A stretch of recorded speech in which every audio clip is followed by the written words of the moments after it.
Bingo. Maybe it's very small. Absolutely.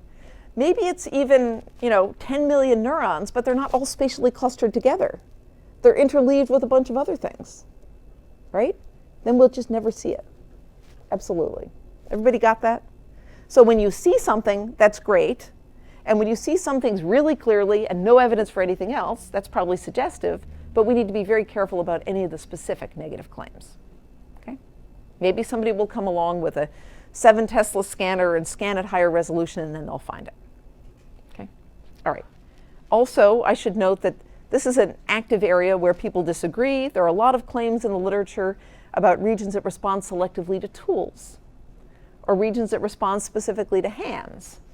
They're not on my diagram because I don't find them. I'm a little suspicious of the claims that those things exist, but this is in play. There's no clear answer, and many people think there are tool regions and hand regions. Yes?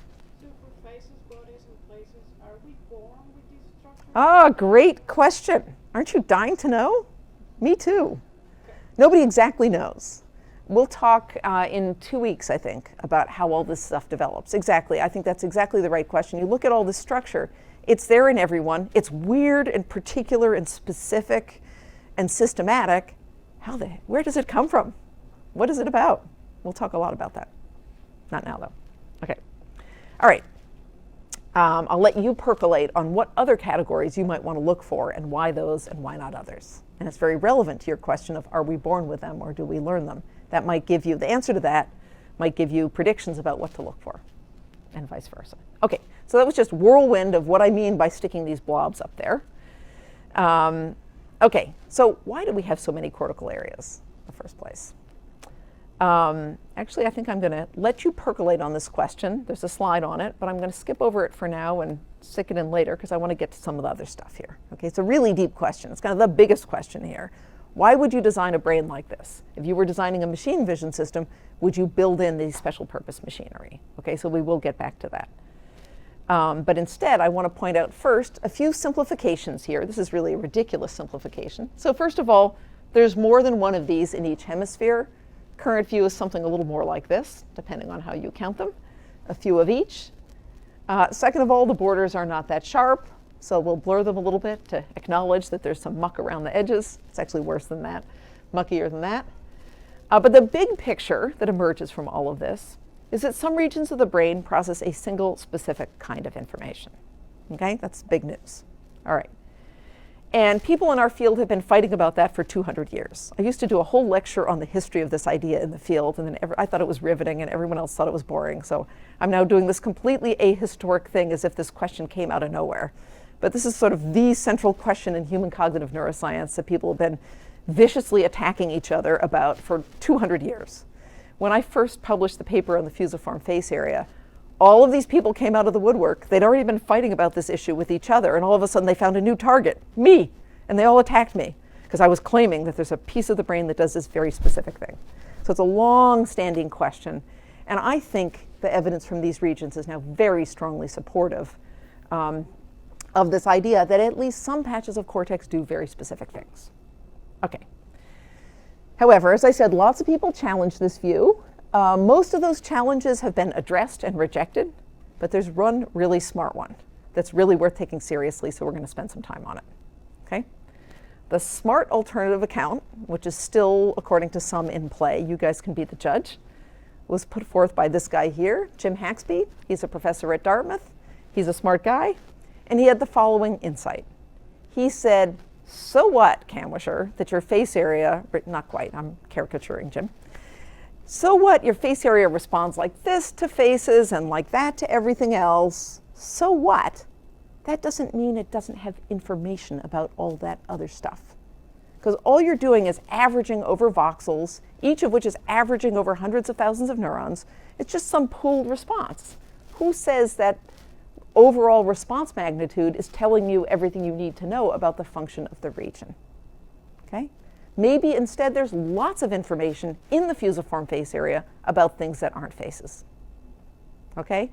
And it doesn't show up in those average responses because that's a really crappy measure of the overall mean response of the thing. Okay, makes sense? Okay. And so his key idea was maybe the pattern of response across the fusiform face area, even if the mean response is really low, maybe the pattern holds information about other things beyond faces. Okay? So how would we tell? So here's a version of what Jim Haxby did. We want to know, again, does the fusiform face, it responds really low to, say, cars and chairs. But we want to know, might there still be information in there about whether the person was looking at a car versus a chair from the pattern of response? How would you tell? Here's the low-tech way to tell. You scan subjects with functional MRI while they're looking at chairs and cars, and you look at the response in their fusiform face area. So here's some fake data just to give you the picture. So remember, the cortex is a sheet, so we unfold it. Here's the fusiform face area, the height of each bar. Each bar is a voxel, and the height tells you how strong is the response in that voxel when you look at chairs. Everybody get that? So this is a very schematic depiction of the FFA pattern of response when you look at chairs. Okay? So then we scan the same subject while they're looking at cars. And we get some other pattern of response in the same voxels in the fusiform face area. Everybody got it? Okay, now we do the same thing again in the same subject, and we get a whole other set of data. It's the same conditions, we just have two pools of data. Do the experiment once, do the experiment again. Okay?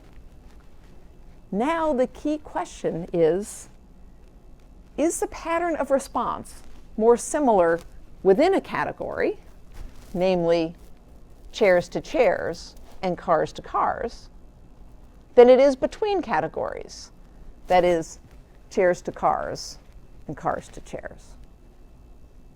Okay, you can ask that question in a whole bunch of different ways. The simplest one is just correlate these patterns, just an R value. Or you can eyeball it if you choose, right? So the question is, not for a publication, but to get the idea, right? So that's the question.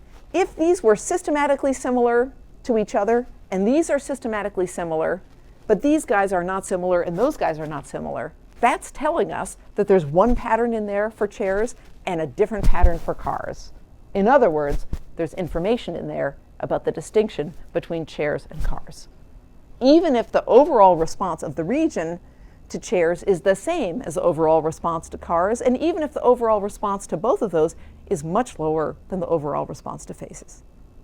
Everybody get this idea? This is actually really central. It's going to be really powerful in ways we'll see.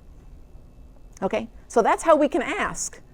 Just because the mean response is low to those other things that aren't faces, maybe there's information in there. All right, so that's Jim Haxby's critique. He goes and he does that experiment, and then this funny thing ensues where he says, in caricature, he publishes this paper and he says, I did that experiment, I looked in the FFA and I can distinguish chairs from cars and lots of other things. Okay, so then I thought, whoops, maybe he got me.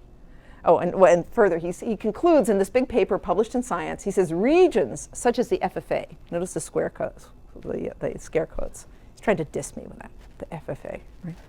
FFA are not dedicated to representing only human faces, but rather are part of a more extended representation for all objects, even if they aren't faces. Oh, fighting words, right? Okay, so then I thought, well, he's got a point, but I don't think he did the experiment exactly right, so I do my version of his experiment, and I find, actually, no, when I do that experiment right, I can't decode those, okay? And then a few years later, he publishes another paper, and he says, well, we reanalyzed our old data. We can't really do it very well. We can a little tiny bit, but not very well. He says, preferred regions for faces and houses are not well suited to object classification that do not involve faces and houses respectively. So it seems like he's conceding. But I didn't get to gloat, because I kept doing experiments at higher and higher resolution, and pretty soon, whoops, I can decode a little. Significantly, not whoppingly, but some. Okay? Okay, so the bottom line is, yes, the FFA does contain information about categories that aren't faces. Okay, a little bit, much less than about faces, but some. Okay? So what does that mean? Does that mean I'm done? It was a nice hypothesis, it's dead, on to the next thing? Or is there any possible way, we scientists, we have a hell of a time rejecting our favorite hypotheses. would there be any move left for me to take here? Given this, now given that I concede, he's right, there is a little bit of information about other things beyond faces in the fusiform face area. Is there any way I might still say, but still, the face area really is only involved seriously in face perception? How could I make that argument in the face of this data, which I now agree with?